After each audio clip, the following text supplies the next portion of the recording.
Hai, Assalamualaikum. Selamat pagi. Salam Jumaat semua. Hai, Assalamualaikum. Saya Ain dari Tiram Travel Cawangan Gerik. Sebelum tu saya nak beritahu lah, office kita Tiram Travel Cawangan Gerik terletak di bangunan Bazar Mara Gerik. Kita beroperasi setiap hari Isnin hingga Sabtu, bermula 9 pagi sehingga 5:30 petang lah. Kecuali hari Sabtu kita buka daripada pukul 9 sampai 1 tengah hari saja. Half day sahaja. Hai, Assalamualaikum. Kalau ada apa-apa pertanyaan berkaitan dengan pakej umrah ke, bengkel mentawif ke, bolehlah hubungi kami di talian 017 506 4818 ataupun boleh saja WhatsApp pun boleh. Kalau nak datang office pun boleh. Office kita terletak di bangunan Bazar Mara Gerik lah. Yang beralamat nombor B12 Bazar Mara Gerik. Memandangkan hari ni hari Jumaat, saya nak kongsikan sedikit lah amalan sunat di hari Jumaat. Seperti mana yang kita tahu, hari Jumaat ni adalah hari yang sangat mulia, penghulu segala hari. Allah SWT sangat memuliakan hari Jumaat. Antara amalan sunat yang boleh kita lakukan di hari Jumaat adalah, antaranya adalah mandi sunat, memotong kuku, banyakkan bersedekah, banyakkan membaca Al-Quran. Saya akan kongsi sedikit lah amalan-amalan tersebut. Yang pertama, memotong kuku di hari Jumaat. Memotong kuku ni selain sebagai amalan sunat, memotong kuku juga dapat membersihkan tangan kita lah, kerana kuku yang panjang ni boleh menyebabkan kuman dalam kuku tu. So dia berkumpul dekat kuku kita. Jadi kita pula kalau makan, kita menggunakan tangan misalnya kita nak bersihkan tangan kita. Sebab itulah kita potong kuku. Lebih elok lah kalau kita potong kuku pada hari Jumaat.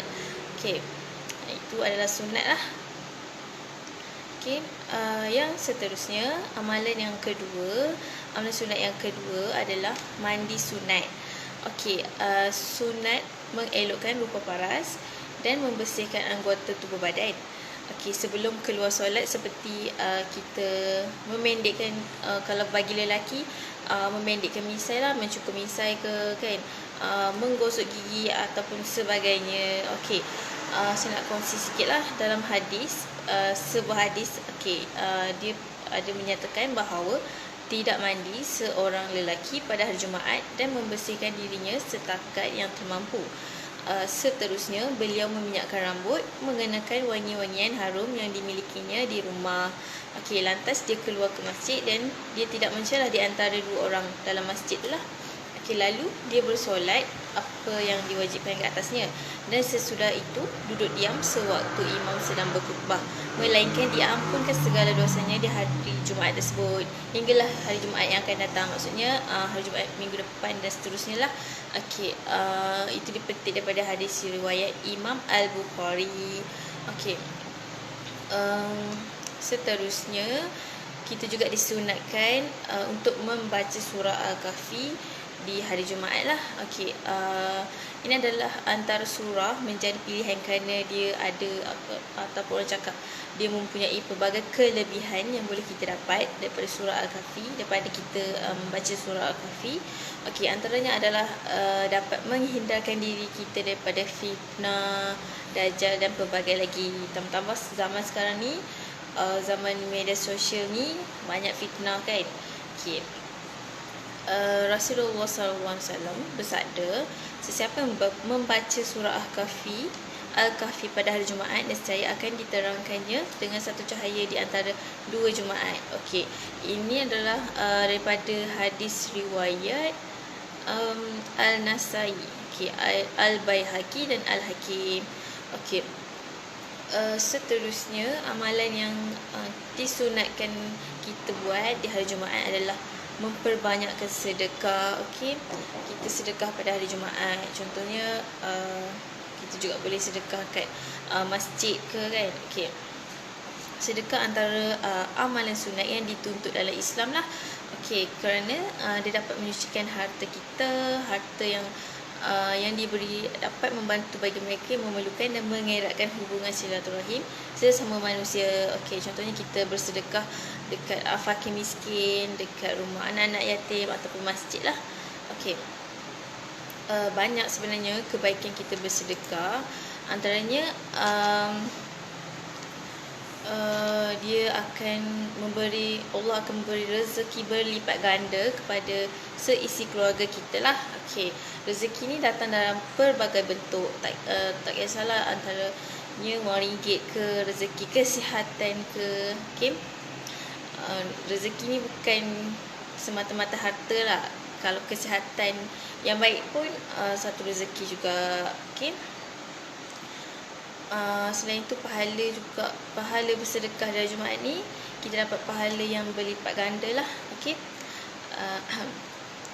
so kita bersedekah lah walaupun sedikit. Kita tak sedekah banyak tak apa, walaupun sedikit biarlah berterusan. Okey. Okey, seterusnya amalan yang boleh kita lakukan di hari Jumaat adalah memakai pakaian yang elok lah. Okey, maksudnya pakaian kita bersih, cantik, wangi. Okey, memakai pakaian yang elok ni sangat dituntut terutamanya pada ketika kita nak solat lah. Kita mestilah pakai yang bersih. Okey, takkan kita nak solat pakai pakaian yang kotor kan. Dan pakaian bersih ni dia melambangkan identiti seorang Muslim. Okey, seterusnya macam saya cakap tadi lah, memakai wangi-wangian. Okey, di hari Jumaat ni kita disunatkan untuk memakai wangi-wangian. Okey, seterusnya banyakkan berzikir atau dan berdoa kepada Allah. Okey, berzikir, berdoa ni tidak terhad kepada selepas kita solat saja. Bila-bila masa pun kita boleh berdoa dan berzikir lah. Okey, tak semestinya lepas solat saja kita berdoa. Okey, tambah hari ni hari Jumaat kan. Jadi lepas azan Zuhur, antara azan tu kita boleh berdoa. Itu antara doa waktu yang mustajab lah untuk berdoa. Okey, seterusnya adalah berselawat. Okey, setiap kali khutbah Jumaat, khatib akan mengingatkan para jemaah untuk berselawat ke atas Rasulullah kerana terdapat kelebihan berselawat dan juga salah satu tanda kecintaan kita kepadanya. Okey, rajin-rajinkanlah kita berselawat ke atas Nabi Muhammad. Okey, seterusnya bagi lelaki, okey, disunatkan datang awal lah ke masjid untuk menunaikan solat Jumaat. Okey, hadir awal ke masjid.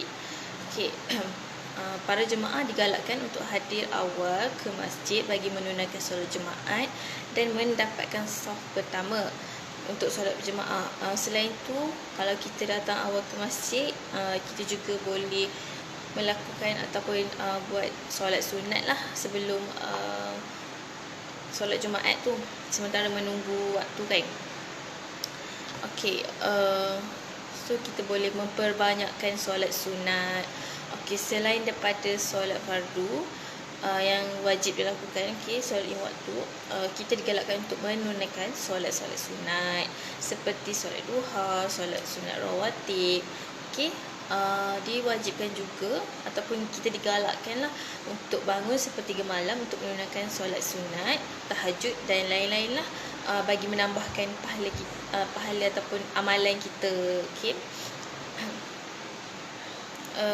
sangat rugilah kalau hari Jumaat ni kita tak ambil peluang untuk mengerjakan perkara-perkara sunat, sebab hari Jumaat ni sangat mulia.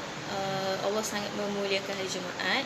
Okey, hari Jumaat ni kira macam hari penghulu segala hari lah. Okey, Hai, Assalamualaikum. Okay, hari ni saya kongsikan sedikit lah amalan sunat pada hari Jumaat yang boleh kita lakukan. Memandangkan hari ini adalah hari Jumaat lah. Okay. Sebenarnya banyak lagi amalan yang boleh kita lakukan. Cuma hari ni saya share sedikit sahajalah yang kita boleh lakukan. Okey, antaranya adalah yang saya kongsikan tadilah, mandi sunat, memotong kuku pada hari Jumaat, banyakkan berselawat, okey, memperbanyakkan sedekah di hari Jumaat.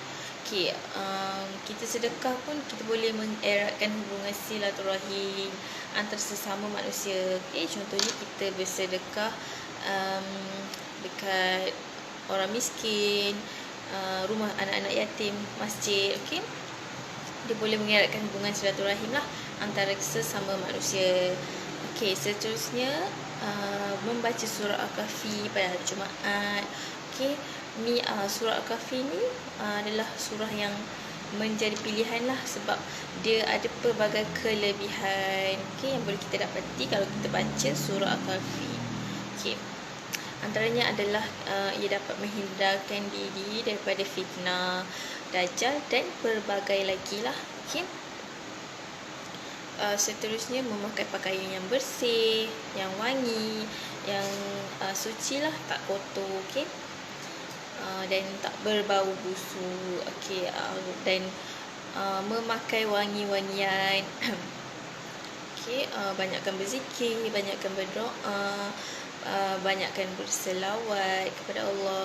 Okay, bagi kaum lelaki untuk hari Jumaat disunatkan datang awal lah ke masjid. Okay, kita boleh buat solat sunat dulu sebelum menunggu waktu kan.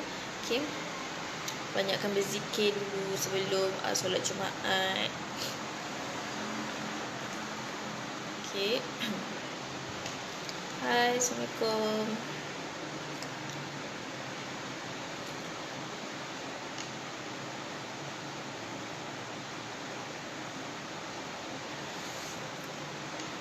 Hai, Assalamualaikum. Okey, kat sini saya juga nak selitkan sedikitlah perkongsian yang kita Tiram Travel, kita akan adakan bengkel Mutawif di Geri pada 28 hari bulan 11 ni lah, 28 November, iaitu bulan depan. 28 hari bulan 11 jatuh hari Sabtu. Okey, bagi yang berminat nak join bengkel Mutawif ataupun untuk jadi wakil syarikat, bolehlah sertai kami Tiram Travel. Boleh daftarlah dengan Tiram Travel. Okay, banyak kelebihan kalau jadi wakil syarikat. Okay, antaranya dapat komisen lah dari situ. Okay, untuk pendaftaran bengkel tu pula, seorang kita kenakan RM280. Okay, seumur hidup. Okay, penyertaan tu kita dapat sekali, kita bagi sijil penyertaan, nota dan makan minum masa program tu lah. Okay. Okay, bagi sesiapa yang berminat, bolehlah join bengkel tersebut pada 28 hari bulan 11, iaitu bulan depan lah. Okay, hari Sabtu. Kalau ada sahabat-sahabat kenalan yang berminat, bolehlah hebahkan. Okay, bengkel kita ni kita akan buat di Geri. Cuma tempat tu kita tak confirm lagi sebab kita masih menunggu orang cakap bilangan peserta. Kita nak tetapkan lah bilangan peserta, kalau kita boleh cari tempat lah. Sebab kita nak kekalkan SOP.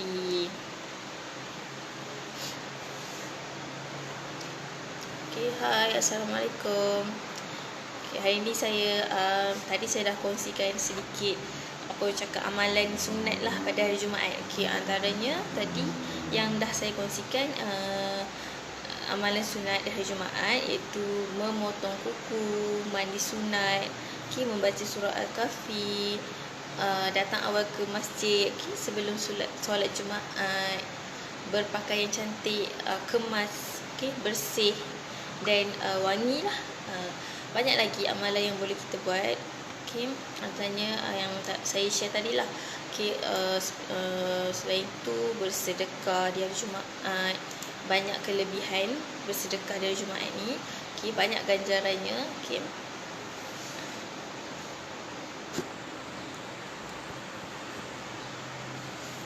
Okey, saya rasa itu sahaja yang ingin saya kongsikan pada hari inilah. Okey, kita bertemu lagi pada hari seterusnya. Okey. Okey, Assalamualaikum. Terima kasih.